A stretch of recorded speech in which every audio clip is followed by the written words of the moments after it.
Alam mo ba, ang COVID-19 na bumago sa buong mundo ay nagsimula bilang isang misteryosong sakit na halos walang nakapansin sa simula. Noong Disyembre 2019, may mga pasyenteng nagkasakit sa Wuhan, China na may kakaibang sintomas ng pulmonya. Sa una, akala ng marami ay simpleng outbreak lang. Pero habang tumatagal, napansin ng mga doktor na mabilis itong kumalat at hindi basta-basta napipigilan.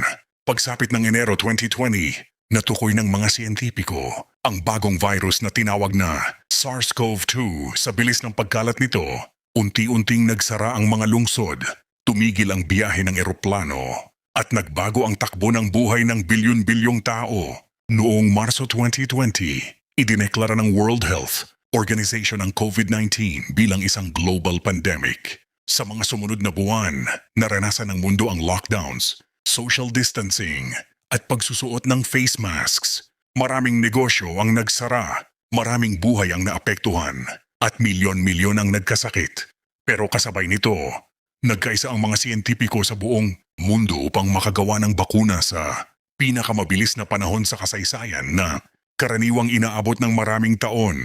Noong 2021, nagsimulang ipamahagi ang mga bakuna na nagbigay ng pag-asa at unti-unting pagbabalik sa normal na pamumuhay.